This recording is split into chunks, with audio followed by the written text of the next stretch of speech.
আসসালামু আলাইকুম। Beyond border স্পোর্টসের নিয়মিত আয়োজন অ্যানালিস্ট অ্যাঙ্গেলে আপনাদেরকে স্বাগত জানাচ্ছি। আমি হাসান আল বান্না। সপ্তাহের যত খেলা সেই খেলার অ্যানালিস্ট নিয়ে আমাদের সঙ্গে উপস্থিত থাকেন একজন অ্যানালিস্ট, এবং আমাদের সাথে আজকে স্টুডিওতে উপস্থিত আছেন সার্টিফাইড পারফরমেন্স অ্যানালিস্ট আহমেদ রাজন প্রতীক ভাই। কেমন আছেন? আলহামদুলিল্লাহ, ভালো আছে। আমরা গত সপ্তাহে যত খেলা ছিল ক্রিকেট নিয়ে সবকিছু নিয়ে আলোচনা করেছি। এই সপ্তাহের যদি আমরা সামারি করি, বাংলাদেশ এবং ওয়েস্ট ইন্ডিজের একটা টি-20 সিরিজের পরে ওডিআই সিরিজও কিন্তু শেষ হলো। পাকিস্তান ওয়েস্ট ইন্ডিজের এছাড়া জিম্বাবুয়ে নিউজিল্যান্ডের টেস্ট সিরিজটা আমরা দেখলাম শেষ হয়েছে, 100 চলছে অলরেডি, ফার্স্ট উইক শেষ হলো। এছাড়া আন্ডার-19 ট্রাই-নেশন সিরিজ আমরা দেখলাম। এছাড়া অস্ট্রেলিয়া সাউথ আফ্রিকার টি-20 সিরিজ অনগোয়িং, দুইটা টি-20 অলরেডি হয়ে গেছে। এছাড়া আমরা আরো ছোটখাটো কিছু খেলা নিয়ে আলোচনা করব। শুরুতে প্রতীক ভাইয়ের কাছে যেতে চাই। পাকিস্তান এবং ওয়েস্ট ইন্ডিজের যে টি-20 সিরিজটা আমরা দেখলাম, সেখানে কিন্তু আমরা দেখেছি যে পাকিস্তানের একটা একচেটিয়া পারফরমেন্স আমরা দেখেছি কিন্তু। এবং এর পরপরই যখনই ওডিআই সিরিজটা আমরা দেখলাম যে গতকালকে শেষ হয়েছে ওডিআই সিরিজ, যেখানে কিন্তু ওয়েস্ট ইন্ডিজ অনেক দিন পর একটা সিরিজ জিতলো। টানা 4টা সিরিজ, টি-20 সিরিজ হারার পর একটা সিরিজ জেতা। এবং সেক্ষেত্রে যদি বলি যে ওয়েস্ট ইন্ডিজের পারফরমেন্স আসলে চোখে পড়ার মতো ছিল। আমি যেতে চাই যে ওভারঅল সিরিজটা কেমনভাবে দেখলেন? ওডিআই সিরিজের কথা যদি বলি, রিসেন্ট টাইমে পাকিস্তানের ওডিআইতে পারফরমেন্স খুব সন্তোষজনক কিন্তু নয়। তো এখানে সবসময় ওয়েস্ট ইন্ডিজের একটা সুযোগ ছিল, যেহেতু তারা একটা ব্যাড প্যাচের মধ্যে দিয়ে যাচ্ছে, দারুণ একটা কামব্যাক করা যায় কিনা, এবং তারা সেটা করে দেখিয়েছে। পাকিস্তানের যদি রিসেন্ট আমরা হিস্ট্রি দেখি, তারা বিগত সময়ে যে সিরিজগুলো খেলেছে, আমি পাকিস্তানের মাঠে পাকিস্তান সাউথ আফ্রিকা নিউজিল্যান্ডের ট্রাই সিরিজ দিয়ে যদি স্টার্ট করি, চ্যাম্পিয়ন্স ট্রফির আগে যেটা হয়েছিল, ওটাতে পাকিস্তান টাইটেলটা ক্লেম করতে পারেনি। সাউথ আফ্রিকার একদম খর্বশক্তির দল ছিল, নিউজিল্যান্ড পাকিস্তান ফাইনাল খেলে পাকিস্তান ওখানে ম্যাচটা জিততে পারেনি। ইভেন গ্রুপ পর্বেও নিউজিল্যান্ডের সাথে দুটো ম্যাচই পাকিস্তান হারেছে। ঠিক আছে, চ্যাম্পিয়ন্স ট্রফিতে পাকিস্তান কোনো ম্যাচ জিততে পারেনি, এবং বাংলাদেশের চেয়েও পয়েন্ট টেবিলের নিচে তারা কিন্তু টুর্নামেন্ট শেষ করে। একইভাবে লাস্ট এশিয়া কাপ যদি দেখি আমরা, যেটা 50 ওভারের ছিল, সেখানেও কিন্তু পাকিস্তান বাংলাদেশের চেয়ে পয়েন্ট টেবিলের নিচে ছিল। তো স্বাভাবিকভাবেই একটা কিন্তু আন্দাজ ছিলই যে টি-20টা মোটামুটি একটা পারফরমেন্স ছিল পাকিস্তানের, খুব যে বেশি ভালো তা না। লাস্ট ম্যাচটা তো সাহেবজাদা ফারহানের একক পারফরমেন্সে অনেকটা ম্যাচ তারা জিতে। সো এখানে অলওয়েজ একটা কোশ্চেন মার্ক ছিল পাকিস্তানের পারফরমেন্স নিয়ে, যে বিশেষ করে দেশের বাইরের কন্ডিশনে তারা কেমন করতে পারে। দেশের ভেতরে ছাড়া কিন্তু আসলে রিসেন্ট টাইমে পাকিস্তান, দেশের ভেতরে খুবই যদি প্ল্যাসিড উইকেট থাকে, যেখানে প্রচুর রান হয়, এবং পাকিস্তানের যেই দুইজন স্পিয়ার হেড ব্যাটিং এর ক্ষেত্রে বলতে পারি যে বাবার আজম এবং মোহাম্মদ রিজওয়ান, ওই ধরনের উইকেটে মোটামুটি তারা পারফর্ম করে থাকেন। সেই ক্ষেত্রে সেই ম্যাচগুলো তারা ভালো করেন বা ম্যাচগুলো বের করে আনার সক্ষমতা তাদের রয়েছে। কিন্তু যখন চ্যালেঞ্জিং কন্ডিশনে খেলতে হয়, সেই ক্ষেত্রে পাকিস্তানের ওডিআই পারফরমেন্স বিগত সময় খুবই হতাশাজনক। গতকালকের যে ম্যাচটা ছিল, এখানে কিন্তু টপ অর্ডারের একটা বড়সড় কলাপস আমরা দেখতে পেয়েছি, এবং বাবার আজম এবং মোহাম্মদ রিজওয়ান সময়ের সাথে তারা যে তাদের গেমের আপগ্রেডেশনটা দরকার, সেটা আমার মনে হচ্ছে যে প্রপারলি হয়নি। যেই জন্য যেই উইকেটগুলোতে ব্যাটারদের জন্য একটু চ্যালেঞ্জ রয়েছে, সেখানে কিন্তু আমরা তাদেরকে খুব নিয়মিতভাবে স্ট্রাগল করতে দেখছি। ইভেন পাকিস্তান বাংলাদেশের সাথে যে টেস্ট সিরিজটা হারে, ওই টেস্ট সিরিজটা পরাজয়ের পরেই তো মোটামুটি কিন্তু পাকিস্তানের ক্রিকেটেও সেটাবে কিছুটা পরিবর্তন আসে। লাইক টি-20 থেকে মোহাম্মদ রিজওয়ান, বাবার আজমকে ছেড়ে ফেলা হয়, শাহিন শাহ আফ্রিদিকে আমরা খুব বেশি ম্যাচ খেলতে দেখি। হ্যাঁ, তো ওখানে কিন্তু নাহিদ রানার তীব্র গতি সামলাতে কিন্তু বাবার আজম এবং মোহাম্মদ রিজওয়ানকে বেশ বেগ পেতে হয়েছে। এবং ব্যাটিং এর ক্ষেত্রে বেসিক যেই ভুলগুলো করে থাকেন ব্যাটাররা, অ্যামাচার লেভেলের ক্রিকেটে যে ধরনের ভুল আমরা দেখে থাকি, সেই ধরনের ভুল কিন্তু বাবার আজম এবং মোহাম্মদ রিজওয়ান বাংলাদেশের সাথে সেই সিরিজে করেছিলেন। গতকালকের ম্যাচটাতেও কিন্তু আমি অনেকটা একই রকমের ঘটনা দেখেছি, যে মোহাম্মদ রিজওয়ান জেডেন সিলসের একটা লেন্থ ডেলিভারির সিম মুভমেন্টটা পিক করতে পারেননি। ঠিক আছে, উনি খেলেছিলেন স্ট্রেট ডেলিভারির জন্য, কিন্তু বলটা কিন্তু ভেতরে একটা ইনওয়ার্ড মুভমেন্ট হয়ে ওনার স্ট্যাম্পে আঘাত করে। বাবার আজম একইভাবে উনি ফুলিশ লেন্থের জন্য অপেক্ষা করছিলেন, কিন্তু জেডেন সিলস বিষয়টা প্রেডিক্ট করে একটু short of a good length delivery দেন, এবং এই উইকেটে যেহেতু কালকে কিছুটা আনইভেন বাউন্স ছিল, বলটা বাবার আজমের একদম প্যাডের সামনে গিয়ে আঘাত করে এবং উনি এলবিডব্লিউর ফাঁদে পড়েন। সো অল ইন অল পাকিস্তানের ব্যাটারদের পারফরমেন্স খুবই ডিসমাল লেগেছে আমার। ওভারঅল যদি আমি সিরিজের কথা বলি, যে ম্যান অফ দ্য সিরিজ যাকে বলি, জেডেন সিলস কিন্তু ম্যান অফ দ্য সিরিজ হয়েছেন, এবং লাস্ট ম্যাচে শাই হোপ কিন্তু তার অতি মানবীয় যদি ব্যাটিং বলি সেটাকে আমরা দেখতে পেয়েছি। ওভারঅল কি আপনার কাছে কি প্রতীক ভাই মনে হয় যে আসলে টোটাল 3টা ম্যাচে যদি আমরা বলি বোলারদের একটা আধিপত্য ছিল, যেখানে পাকিস্তানের বোলারদের ওই লেভেলের আধিপত্য না থাকার কারণে পাকিস্তান আসলে সিরিজ জিততে পারেনি, এরকম কি কিছু আপনার কাছে মনে হয়েছে? অবশ্যই আপনি ভুল করছেন দেখি তো ম্যাচ হারছেন, অবশ্যই, তাই না? ম্যাচ হার মানে কিন্তু আপনার বেশ কিছু ভুল সেখানে রয়েছে। অবশ্যই ধরেন একটি স্টুডেন্ট পরীক্ষায় কম নাম্বার পেয়েছে, তার মানে সে অবশ্যই প্রশ্নগুলোর সঠিক উত্তর দিতে পারেনি বিধায় নাম্বার কম এসেছে। সেটা প্রশ্ন সহজ হোক কঠিন হোক, তাহলে আপনার উইকেট ডিফিকাল্ট, এটা দুটো অপোনেন্টের জন্যই ছিল। আপনি উইকেটে ভালো খেলেননি বিধায় ম্যাচ হেরেছেন। আচ্ছা, এখন আমি যদি একটু পার্ট বাই পার্ট আসি, যে আমার কাছে যেটা মনে হয় যে এই সিরিজে তো পাকিস্তান লিড করছিল প্রথম ম্যাচ কমপ্লিশনের পরে 1-0-তে। তা মানে 3 ম্যাচের সিরিজে প্রথম ম্যাচ হেরে যাওয়ার পর কিন্তু সিরিজে কামব্যাক করাটা অনেক কঠিন, বা সেখান থেকে সিরিজ জেতাটাও কঠিন। পরবর্তীতে দুটো ম্যাচ টানা জিততে হয়।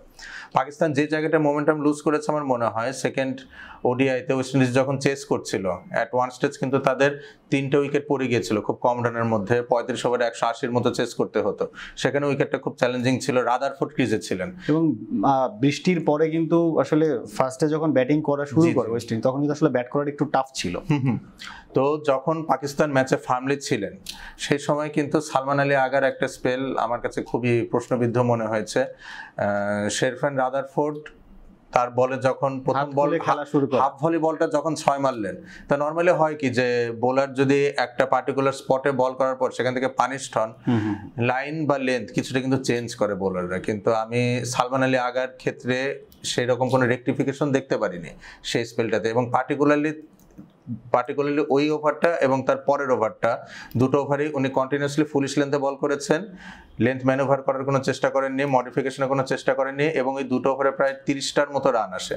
তা আপনার যখন টার্গেট 35 ওভারে 180, আর ওয়েস্ট ইন্ডিজ যে মুহূর্তে 3টে উইকেট পড়ে গিয়েছিল তখন তাদের রানে বলের মতো দরকার হতো। তা যখন আপনি 12 বলে 30 রানের মতো কনসিড করবেন তখন কিন্তু বলার রানের গ্যাপটা অনেক ছোট হয়ে যায়, ঠিক আছে?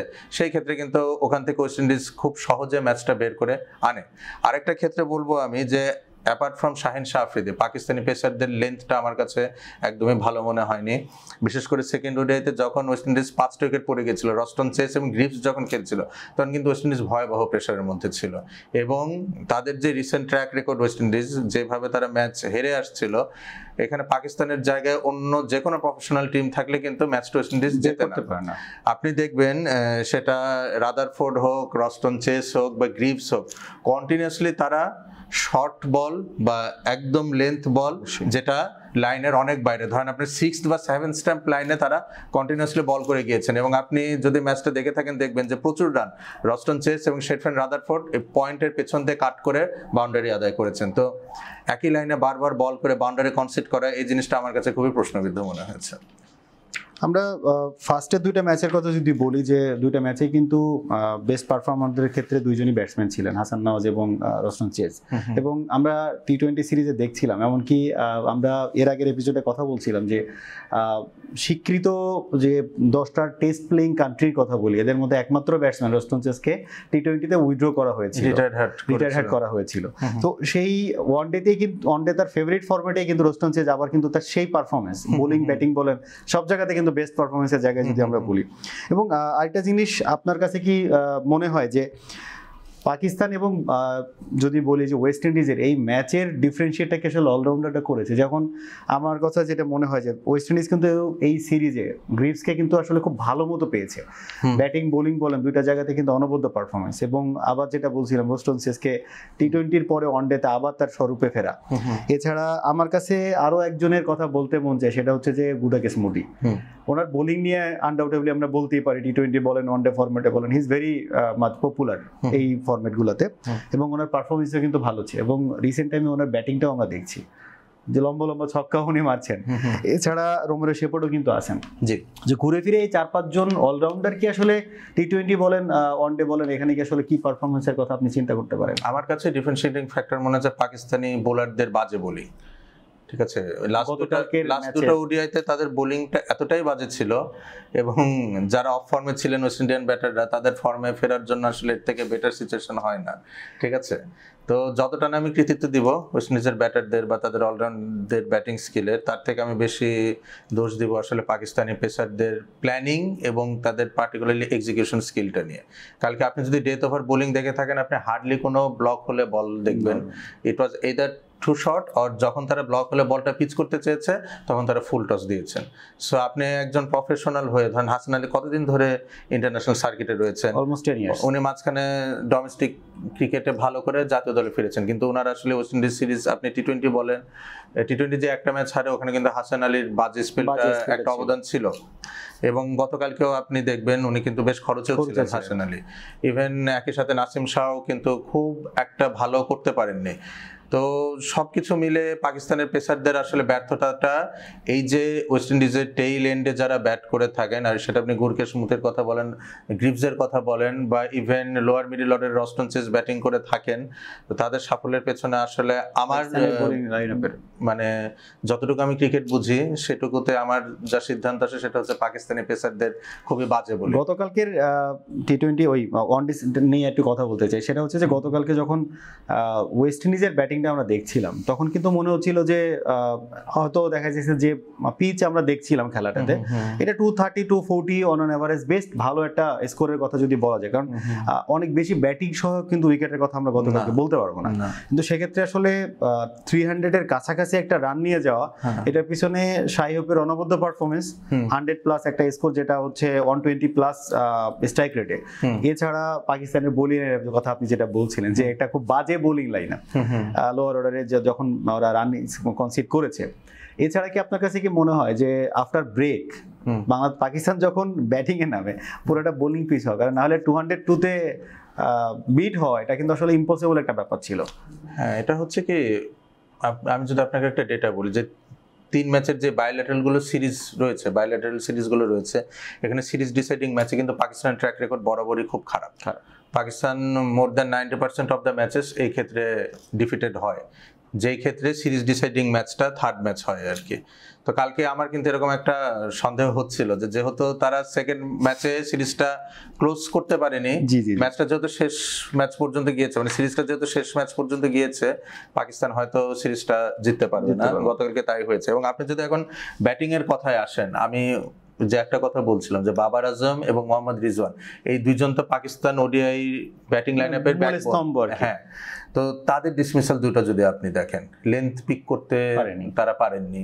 এতদিন ক্রিকেট খেলার পরে আপনি যদি লেন্থ পিক করতে ভুল করেন, বাবার আজমের ডিসমিসালটা যদি দেখেন আপনি, যে he got stuck into the wicket, ঠিক আছে? তো এটা মানে একদম যদি আমি গ্রামাটিক্যালি বলতে চাই যে একজন ব্যাটসম্যানের ইনিশিয়াল ট্রিগার মুভমেন্টটা কেন করা হয় এই জন্যই যেন উনি বলটা যেই লেন্থেই পড়ুক নিজেকে অ্যাডজাস্ট করার মতো যেন একটা অপশন উনি রেডি করতে পারেন। তো উনি যখন মানে উনি প্রেডিক্ট করেছিলেন বলটা ফুলিশ লেন্থে আসবে, ভালো কথা, উনি সেইভাবে ওনার স্ট্যান্স নিয়েছেন, ট্রিগার মুভমেন্টটা ছিল। তো যখন উনি দেখলেন যে বলটা শর্ট অফ লেন্থে পিচ হচ্ছে, সেই মোমেন্টে কিন্তু উনি নিজেকে অ্যাডজাস্ট করতে পারেন। মানে এটা কিন্তু একটা আপনার বেসিক টেকনিক্যাল এরর, এটা নিয়ে ওনাকে কাজ করতে হবে যদি উনি আসলে ওনার ক্যারিয়ারটা আরো বড় করতে চান, বা ওনার যে একটা নামের ওয়েট উনি ক্যারি করেন বাবার আজম, এটা শুনলে কিন্তু এখন আমরা বলি যে অনেক ভালো মাপের batsman, but recent time owner dismissal গুলো দেখলে কিন্তু ওনার নামের সাথে বিষয়টা যাচ্ছে না। সো আমার মনে হয় he needs to go back to the drawing board. ওনার যিনি ট্রেনার রয়েছেন বা যার সাথে উনি কাজ করেন টেকনিক নিয়ে, আমার মনে হয় এগুলোতে বেশ কিছু ফাইন টিউনিং এর দরকার রয়েছে। মোহাম্মদ রিজওয়ানের ক্ষেত্রে আমি একই কথা বলবো, উনি সেকেন্ড ওডিআইতে 38 বলে 16 রানের একটা ইনিংস খেলেন, যেখানে স্ট্রাইক রোটেট করতে ভয়াবহ রকম স্ট্রাগল করেন, ঠিক আছে? সো আসলে আপনার টিমের দুজন ব্যাটিং স্তম্ভ যখন এরকম ব্যাটিং করবেন, সেক্ষেত্রে বাদ বাকি প্লেয়াররা কিন্তু মোরালি ডাউন হয়ে যায়। একটা কিন্তু মনে হয় যে তারা এত স্ট্রাগল করছে, আমরা যে কতটা কি করতে পারবো। এখন এই পাকিস্তানের ব্যাটিং লাইনআপে কিন্তু বেশ কিছু প্রতিভাবান ব্যাটার রয়েছেন, তার মধ্যে হুসাইন তালাতকে আমি ওডিআইতে খুব হাইলি রেট করি। ওয়ানডেতে কিন্তু আমরা ওর ব্যাটিং দেখেছি, এবং সেকেন্ড ওডিআইতে উনি বেশ ভালো ব্যাটিং করেছেন। আমি যদি পাকিস্তানের নতুন দুইজন মানে প্লেয়ারের কথা বলতে চাই যারা ভবিষ্যতে ভালো করতে যাবে মানে যাচ্ছেন, একটা হচ্ছে টি-20 ফরম্যাটে সাহিবজাদা ফারহান, আর ওডিআইতে হচ্ছে হুসেইন তালাত। এবং হুসেইন তালাত কিন্তু ঘরোয়া যে লিগগুলো হয় পাকিস্তানের ম্যাচগুলো, পিএসএল বলি বা ওনাদের যে ওডিআই টুর্নামেন্ট রয়েছে, 4 দিনের টুর্নামেন্ট রয়েছে, সেখানে কিন্তু হুসেইন তালাত টপ অর্ডারে ব্যাটিং করে থাকেন, নাম্বার 3-তে বা 4-এ ব্যাট করে থাকেন।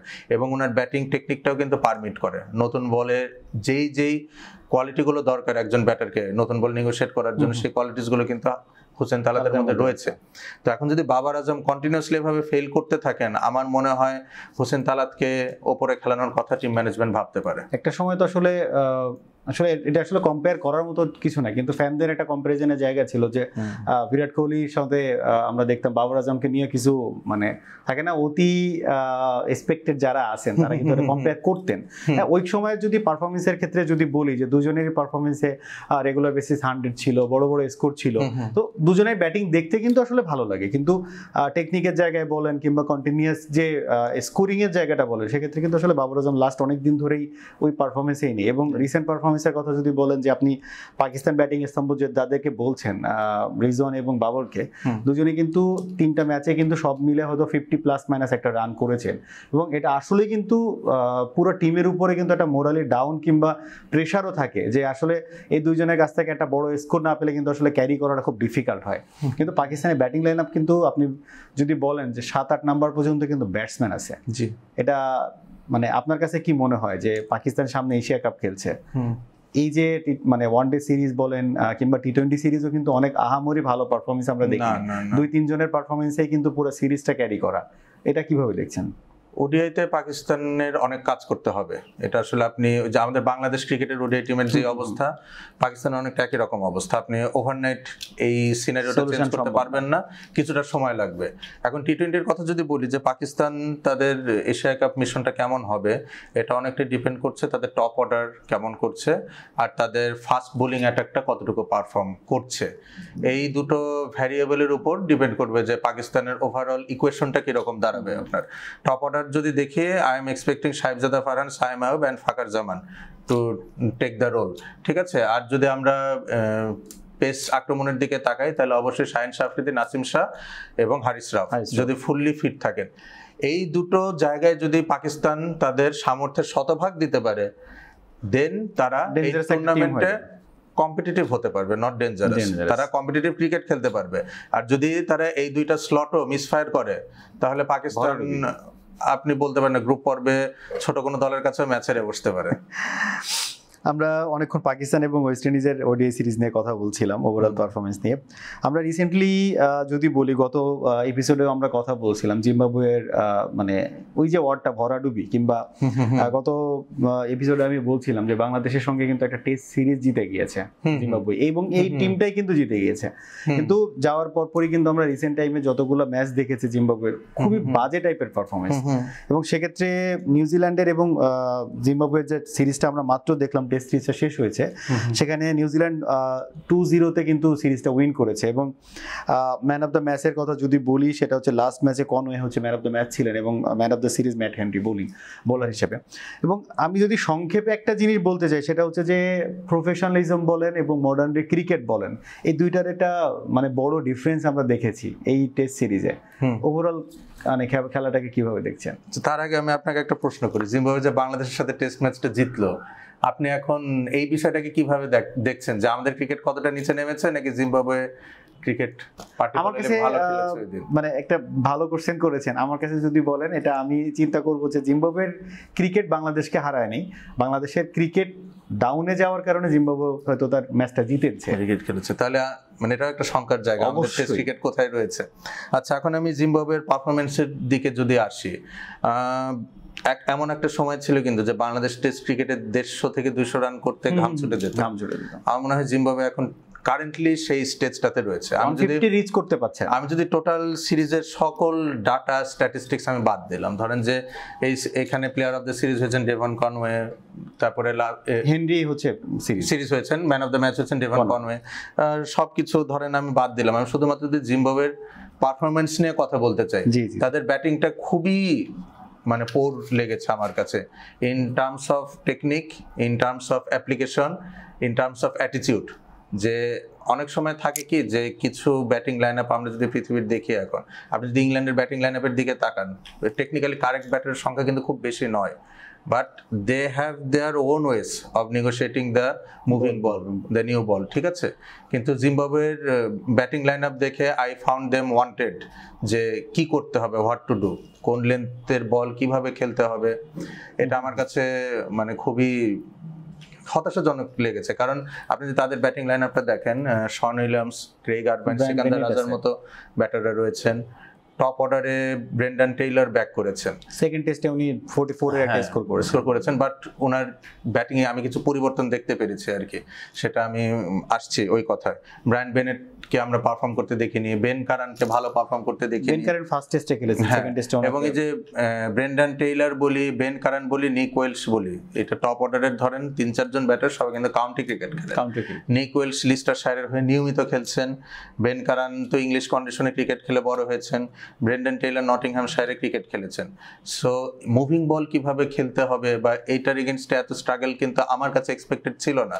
আমি ভেবেছিলাম যে জিম্বাবুয়ে বেশ ভালো পারফর্মই করবেন এখানে। আর টপ অর্ডারে যদি 3 জন ব্যাটার মোটামুটি নতুন বলটা সি অফ করতে পারেন, সেই ক্ষেত্রে কিন্তু আপনার মিডল অর্ডারে Sikandar Raza, Sean Williams, Craig Irvine take over হয়তো করতে পারবেন। তো আমার কাছে ব্রেন্ডন টেইলরের ব্যাটিং বলি, সিকান্দার রাজার ব্যাটিং বলি, নিক ওয়েলসের ব্যাটিং বলি, এই কয়েকজনের ব্যাটিংয়ের কিছু ফান্ডামেন্টাল টেকনিক্যাল এরর আমি দেখতে পেয়েছি। ঠিক আছে, এখন পৃথিবীর যদি বড় বড় ক্রিকেটারদের কথা আমরা বলি, যে স্টিভ স্মিথের কথা যদি বলি, আমি জো রুটের কথা বলি, বিরাট কোহলির কথা বলি, তারা সুইঙ্গিং বলটা কিভাবে খেলছেন। নিক ওয়েলসের ডিসমিসালটা যদি আমি দেখি, ইনকামিং ডেলিভারিতে উনি কীভাবে বলটা নেগোশিয়েট করেছেন। আর Shubman Gill recently concluded India versus England সিরিজে একই ডেলিভারি, একই জায়গার বল মোটামুটি কীভাবে নেগোশিয়েট করেছেন, এটার মধ্যে বিস্তর একটা ফারাক রয়েছেন। আমি একটু ডেমোটা এখানে দেখাতে চাচ্ছি। ঠিক আছে, নর্মালি বর্তমান ক্রিকেটে যারা প্রসিদ্ধ ব্যাটার রয়েছেন সবাই একটু ওপেন স্ট্যান্সে ব্যাটিং করে থাকে। ঠিক আছে, দ্যাট মিনস আপনার একটা পা থাকবে ধরেন ইনিশিয়াল পজিশন থাকবে লেগ স্ট্যাম্পে, আর একটা আপনার ফ্রন্ট ফুট থাকবে স্ট্যাম্পের বাইরে।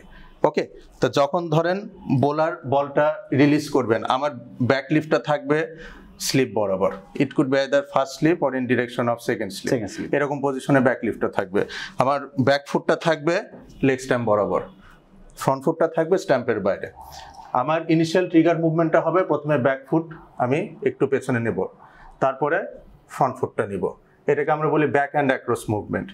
ইনিশিয়ালি ব্যাকে যাব, তারপরে ফ্রন্ট ফুটটা সামনে নিব। এটা কিন্তু বিরাট কোহলির ট্রেডমার্ক ট্রিগার, মানে ট্রিগার মুভমেন্ট আর কি। বোলার রিলিজ করার আগে আপনি বিরাট কোহলির প্রতিটা শট নেগোসিয়েশনে দেখবেন উনি এক পা পেছনে এসে এক পা সামনে নিচ্ছেন, আর ব্যাটের পজিশনটা এরকম থাকছে। এইখানে ব্যাটিং পজিশনটা থাকার সুবিধাটা কি, আপনার বলটা যখন ইনকামিং হবে সেই ক্ষেত্রে আপনি যে এভাবে নেগোশিয়েট করতে পারবেন। আর হোয়ারাস ব্যাটিং পজিশন যদি এরকম থাকে সেক্ষেত্রে আপনার পাটা সামনে চলে আসছে, এই ক্ষেত্রে কিন্তু আপনি লেগ বিফোরের একটা বড় ক্যান্ডিডেট হয়ে যাবেন।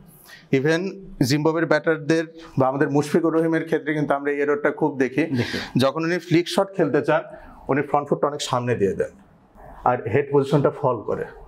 ঠিক আছে, এই হেড পজিশন ফল করলে কিন্তু আপনি লাইন মিস করবেন। এবং মুশফিকুর রহিমের কিন্তু এরকম এলবিডব্লিউর অনেক ডিসমিসাল দেখেছি আমরা।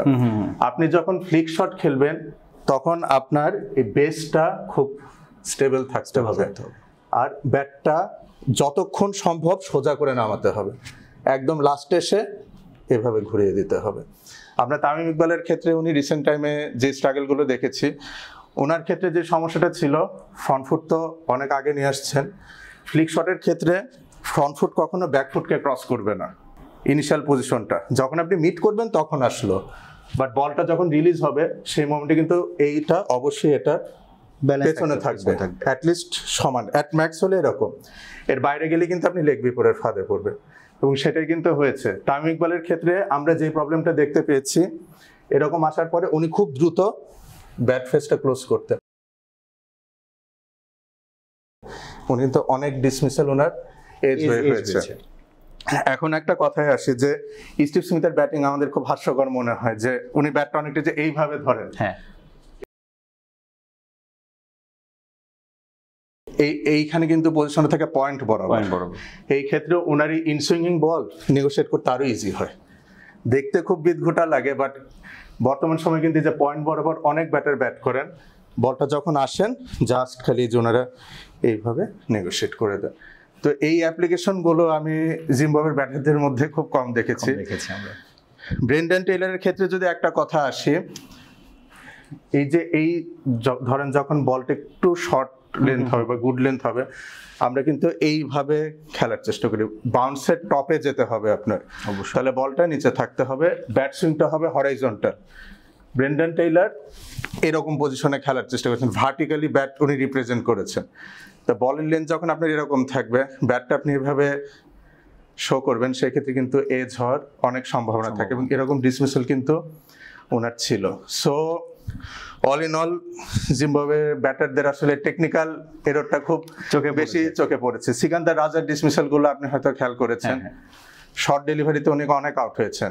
এখন পুল যদি আপনাকে করতে হয়, পুল যদি আপনি করেন, আপনার বলটার উপরে ব্যাটের পজিশন যেতে হবে। যদি আপনি ক্যাচ দেওয়ার ওটা কমন সিনারিও, আপনি যদি অন টপ অফ বাউন্স যেতে না পারেন, আপনি এরকম যান, বলটা এরকম আসবে, তাহলে কিন্তু আপনি বাউন্ডারি ক্লিয়ার করতে পারবেন না, ক্যাচ উঠে যাবে। আপনি সিকান্দার রাজার ডিসমিসাল গুলো দেখলে কিন্তু সেম প্যাটার্নটা দেখতে পাবেন। তো এই জন্য আমি বলছিলাম যে আপনি ওই দিন একটা কথা বলছিলেন যে টি-20 বা ফ্র্যাঞ্চাইজি ক্রিকেটের খুব পরিচিত নাম। আমি আশঙ্কা করছিলাম এটাই তাই ভরাডুবির বড় কারণ হতে পারে, কারণ টেস্ট ক্রিকেট যদি আপনি না খেলেন, আপনার যে স্কিল গুলো কিন্তু শানিত হবে না। টি-20 ক্রিকেটে যে আমি যে কথাগুলো বললাম, টি-20 ক্রিকেটে কিন্তু সবসময় এমন দরকারও পড়ে না। ওখানে আপনাকে যেতে হবে, মারতে হবে। প্রতিটা ব্যাটসম্যান গড়ে পাচ্ছে 10 থেকে 20টা বল, সেখানে তো আপনার সার্ভাইভের কোনো ইস্যু নেই। কিন্তু যখন টেস্ট ক্রিকেট আপনার ইনিংস বড় করতে হবে, সেই ক্ষেত্রে কিন্তু আপনার টেকনিকটা অনেক মানে শক্তপোক্ত হতে হবে। এখন এই বিষয়গুলো কিন্তু ওনারাও জানেন, এই যে এইভাবে নেগোশিয়েট করতে হবে, ব্যাটের স্ট্যান্স কোথায় থাকবে, ঠিক আছে, কিভাবে দাঁড়াতে হবে, সবই ওনারা বুঝেন। কিন্তু এই যে টেস্টের জন্য নিজেদেরকে প্র্যাকটিস করা, হাই ইন্টেন্স ট্রেনিং এর মাধ্যমে মাসেল মেমোরি ডেভেলপ করা, এই কাজগুলো কিন্তু জিম্বাবুয়ে, বাংলাদেশের মতো টিমগুলোতে কম হয়ে থাকে। টেস্ট ম্যাচ কম খেলা হয়, ফলশ্রুতিতে এই ধরনের এররগুলো আমরা বেশি দেখি। কিন্তু আপনি যদি সেনা কান্ট্রি, আমরা যেটা বলি south Africa, England, New Zealand, Australia, তাদের ব্যাটারদের ক্ষেত্রে এই ভুলগুলো কম দেখার একটা মাত্র কারণ হচ্ছে তারা হাই ইন্টেন্সিটিতে ট্রেন্ড আপ হন, তারা নিয়মিত লিগ খেলেন, এবং প্রতি বছর দেখবেন যে ইন্ডিয়া, অস্ট্রেলিয়া, নিউজিল্যান্ড প্রচুর টেস্টও খেলছেন। সেই ক্ষেত্রে আসলে ভুলভ্রান্তির সংখ্যাগুলো আমরা কম দেখতে পাচ্ছি।